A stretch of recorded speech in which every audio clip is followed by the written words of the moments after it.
Just weeks ago, Farhan al-Khouli was manning a military outpost in Idlib, northern Syria, for Bashar al-Assad's army.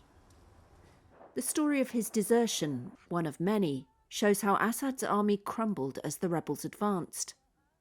Khouli's commanding officer called to say a rebel convoy was heading their way. They were just 3 men, badly paid and demoralised, one deemed unfit by his superiors to bear arms.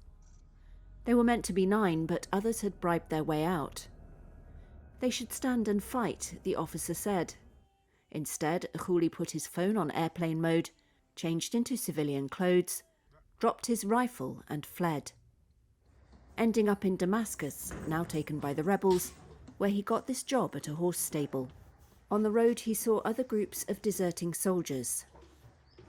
Those who were with me in the room, I no longer know anything about them. Everyone went in a different way. Some went this way, others went that way. I wanted to reach the highway, because if I reached the highway, I would no longer worry. I reached Home, I reached Homs. I have no problem. I saw all the people gathering. It was over. They fled. The whole area was gone. I said, praise be to God. I am here. By God Almighty. When they said that the whole area had fallen, I started to cry with joy. Reuters spoke to a dozen sources, including Syrian military and security sources and militia commanders. As Aleppo came under attack in late November, army units were not given a clear plan, but were told to work it out for themselves, 2 Syrian security sources said. Within 2 weeks, the rebels had toppled Assad's brutal regime. His army lacked leadership and a defence strategy, the sources said, and had lost much of its commanding structure, the Iranian military advisors and militia allies such as Hezbollah, who'd left as war with Israel escalated. The army also lacked loyalty, as Khouli's story describes. Khouli didn't want to sign up, but says he was forced to. He ended up at that remote post in Idlib because he'd tried to desert once and been jailed for it. One former major told Reuters the use of forced conscripts was a fatal mistake. Khouli says he had to do heavy manual labour in extreme heat and cold. Reuters was not able to verify the details of his experiences. He says he was paid $40 a month and went hungry. We used to get sugar, and we used to get ghee, and we used to get oil, but it all went away. It used to get stolen, and we wouldn't see any of it. What we received was a pot of bulgur wheat, mostly bulgur.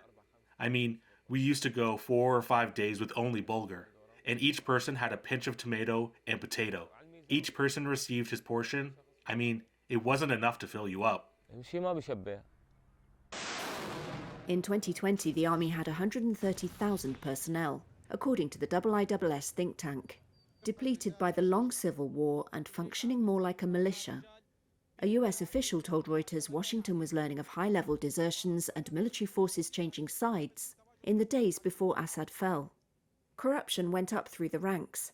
Colonel Makhlouf served in an engineering brigade stationed in Hama, but said he deserted before the city fell on December 5th. He said if anyone complained about corruption, they were questioned at a military court, which happened to him more than once.